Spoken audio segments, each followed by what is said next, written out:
जी, तो Meta description क्या होती है? मेटा डिस्क्रिप्शन, आप गूगल पर कोई भी चीज़ सर्च करते हैं तो उस साइट को ओपन किए बगैर जो उसकी शॉर्ट से डिस्क्रिप्शन हमें मिल जाती है ना बाहर से ही, बिना किसी साइट को ओपन किए, वो मेटा डिस्क्रिप्शन होती है। फॉर एग्जांपल मैंने हेयर ही सर्च कर लिया यहाँ तो विकीपीडिया नो डाउट दुनिया की बहुत बड़ी वेबसाइट है, ठीक है। तो ये जो इसने शॉर्ट सी हमें डिस्क्रिप्शन दी हुई है ये वाली, ये मेटा डिस्क्रिप्शन है। तो हम ये भी चैट जीपीटी से लेते हैं, ठीक है। चैट जीपीटी के पास हमने ये कंटेंट राइट कराया, ये हमारे पास मेटा डिस्क्रिप्शन आ गई थी, ये हम यहाँ से करते हैं कॉपी और पेस्ट करते, ठीक है। साइड वर्क हमारा टोटली हो चुका है। अब हमने जस्ट अपना आर्टिकल यहाँ पर पुट करना है और उसको थोड़ा सा अच्छा बना देना है, मतलब उसको यूज़र फ्रेंडली बनाना है। मतलब उसमें फ़ोटोज़ ऐड करेंगे, वीडियोज़ बना देंगे, उसके साथ लगा देंगे। और साथ में हम क्या करते हैं कि कुछ लिंक्स वगैरह, इंटरनल लिंकिंग और आउटबाउंड लिंकिंग भी लगा देंगे। ये मैंने यहाँ पे अपना कंटेंट पेस्ट कर दिया, ठीक है। अगर आप ये सारी रैंक मैथ, मतलब जब आप पहला आप करते हैं ना, दूसरा क्या कहते हैं, आप पहला अपना कीवर्ड जब पब्लिश करते हैं, मतलब आपको नहीं पता होता कि मैंने कौन कौन सी चीज़ें रखनी है, ठीक है। तो आपने ना काइंडली ये जो है ना रैंक मैथ, ये सारी चीज़ें पढ़ लेनी है कि हमको क्या क्या इसमें करना है उन पेज में, मतलब क्या क्या चीज़ें ज़रूरी हैं, वो सब आपको बता देगा, ठीक है। यहाँ पे ये ऑलरेडी सारा कुछ बताया हुआ है। तो इसमें एक ये भी है कि रैंक मैथ कहता है कि आपने शॉर्ट पैराग्राफ यूज़ करने हैं। शॉर्ट पैराग्राफ वो इसलिए भी क्योंकि ये जो है ना मोबाइल यूज़र के लिए फ्रेंडली होते हैं, ठीक है।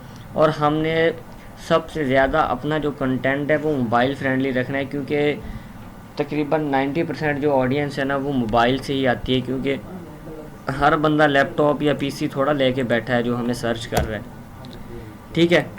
उसके बाद ये हेडिंग्स है, सब हेडिंग्स, ये H2 है एक, मतलब ठीक है ना, मेन हेडिंग है इस टॉपिक की, उसको हम H2 कहते हैं। तो मैं इसमें थोड़ी सी चेंजिंग करता हूँ। ये आप जो है ना सेटिंग बटन यहाँ पे क्लिक करेंगे तो ये प्रीव्यू आपके पास ओपन होगा, ठीक है। तो फ़ॉन्ट साइज़ में जाके ये जो है ना कस्टम रेंज, आपने एक कस्टम फ़ॉन्ट साइज़ रखना है। आप जेन में रख लें कि H2 का फ़ॉन्ट साइज़ 24 होता है, ठीक है। ये हम इसे कॉपी स्टाइल कर लेते हैं, मतलब हर दफ़ा हमें ना ये जो है वो 24 लिखना ना पड़े। तो ये इसकी सब हेडिंग्स है, ये जो डिस्कवर फ्रेश फीचर्स है ना, ये इसकी सब हेडिंग्स है। ये आगे मेन हेडिंग है H2 देन अगेन आगे, ठीक है। ये स्पेसर है, इसे रिमूव कर दें।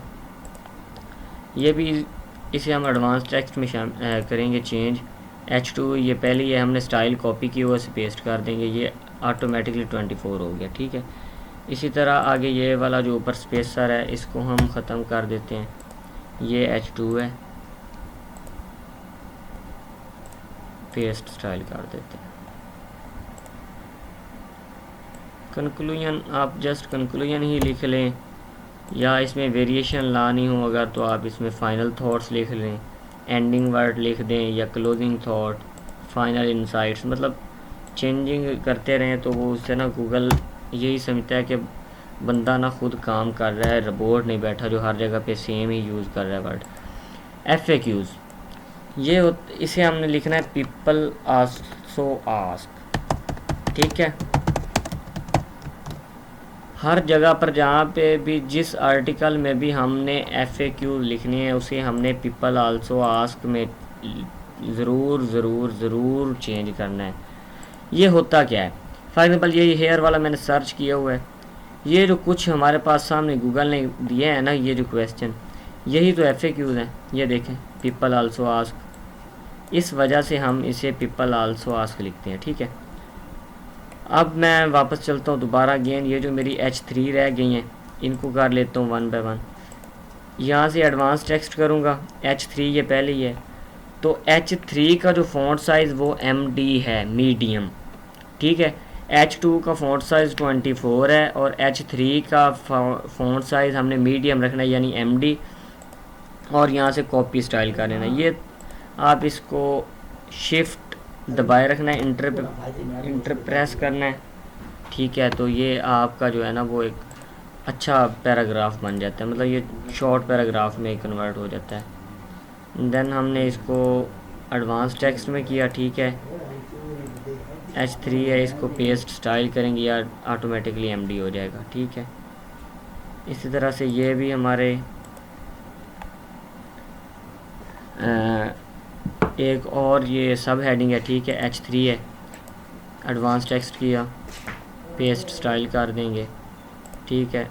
ये भी हमारे पास H3 है, ठीक है। एडवांस टेक्स्ट में शामिल करके तो ये इसको MD कर देंगे, ठीक है। इससे थोड़ा सा छोटा कर लें, ठीक है। हमारी हेडिंग्स हो चुकी हैं सेट। नेक्स्ट हमने ये जो लिस्ट दी हुई है ना 2-3 जगह, एक ये लिस्ट है, बस एक ही लिस्ट है और नहीं है। अगर तो आपके पास H3 थोड़ी हों, सब हेडिंग्स अगर आपके पास थोड़ी हों तो आप इन लिस्ट को भी H3 बना सकते हैं। फॉर एग्जाम्पल ये इसे लिस्ट में से पैराग्राफ में कन्वर्ट कर लेना आप में, ठीक है। और ये जो हेडिंग है ना, इसको अलहदा इंटर दबा दें, ठीक है। यहाँ पर आकर अगेन इसको भी इंटर दबा दें। और अगर ऑलरेडी आपके पास काफ़ी H3 हैं तो ज़रूरी नहीं कि आप इसको भी H3 कर दें, आप इसको लिस्ट ही रहने दें, ठीक है। H3 में कन्वर्ट किया, पेस्ट स्टाइल कर दें। इसको भी मैं ऐसे कर देता हूँ, ठीक है। पेस्ट स्टाइल कर दिया।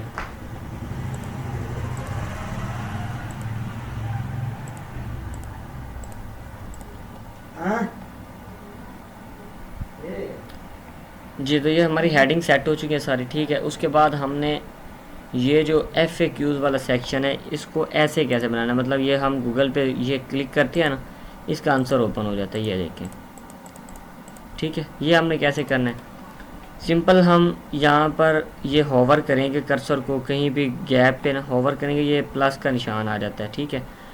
यहीं पर हम होवर करेंगे, प्लस पे क्लिक करेंगे, यहाँ पे सर्च कर लेंगे अकॉर्डियन। मैं अकॉर्डियन को प्रेफर करता हूँ, ठीक है। अकॉर्डियन से जो हमारे FAQs हैं वो इस तरह से बने होते हैं, ये देख लें, इस तरह से, मतलब बॉक्सेस की शेप में। ये इसे हम क्लिक करके ओपन कर सकते हैं। ये मेरा पहले जो आर्टिकल एक पब्लिश हुआ पड़ा है, ठीक है। तो आप अकॉर्डियन से भी कर सकते हैं, नहीं तो आप यहाँ सिंपल ये FAQs ऑटोमेटिकली आया हुआ है, ठीक है। आप यहाँ FAQ लिखें, FAQ बाय रैंक मैथ, इससे भी कर सकते हैं, ये भी कर सकते हैं। लेकिन अकॉर्डियन एक अच्छा और सिंपल प्रीव्यू है तो मैं यही यूज़ करता हूँ। इसमें आप कोई भी आप इसका जो है ना स्टाइल देख सकते हैं, मतलब यहाँ पे जो प्लस पे क्लिक करेंगे, ठीक है। तो ये मैं ये प्रेफर करता हूँ, ये जो एरो वाला तीसरे नंबर पे है ना पैराग्राफ, इसको डुप्लीकेट कर देते हैं।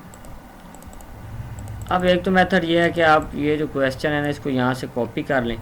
दूसरा मेथड यहाँ से आप कट कर लें, Ctrl+X, और यहाँ जाकर पेस्ट कर दें, ठीक है। अब ये इसका आंसर है, ये आप देख लें। अभी ये ChatGPT ने हमें आउटबाउंड लिंक दिया है, ठीक है, एक्सटर्नल लिंक है। तो ChatGPT आपको जितने भी लिंक देगी वो एग्जैक्ट नहीं हो सकते, इसलिए उनको चेक कर लिया करें, ठीक है जी। Update is available on the official mod website. ये जो मोड है ना, मतलब आप ये गूगल पे सर्च कर सकते हैं, ठीक है। यहाँ पे सर्च करें, एक तरीका तो ये है, ये mod.gov.pk आ गया, ठीक है। एक तो मेथड ये हो गया, ठीक है। दूसरा, अगर आपके पास कोई और साइट हो या यही आपकी एक ही साइट है, तो ये जिस एंकर पे लिंक लगा है, अगर उसके रिलेटेड आपके पास कोई कीवर्ड पड़ा हो तो आप उसको लिंक अगर कर देना, इंटरलिंक, तो उस चीज़ को गूगल बहुत ज़्यादा पसंद करता है, ठीक है। गूगल इस चीज़ को बहुत ही, गूगल और गूगल NLP दोनों इस चीज़ को पसंद करते हैं और उससे आपकी रेलिवेंसी क्रिएट हो जाती है, ठीक है। फॉर एग्ज़ाम्पल मेरी एक वेबसाइट है जी webguru.pro, ये मेरा डोमेन नेम है, लेट मी ओपन, ये मेरी साइट है, ठीक है। यहाँ पे आई थिंक सो मुझे लग रहा है कि मोड के जैसा कोई लफ्ज़ का कीवर्ड अगर हो तो मैं उसे इंटरलिंक कर दूँगा, ये नहीं है, मैं इसे नहीं करूँगा, ठीक है। क्योंकि मेरे पास बेस्ट पोड वेब्स हैं, ठीक है। ये पोड वेब के ज़रिए मेरे पास एक लिंक है, लेकिन मुझे तो मोड वाला चाहिए, इसलिए मैं ये नहीं रखूँगा, ठीक है। मैं ये पहली जो आ रही है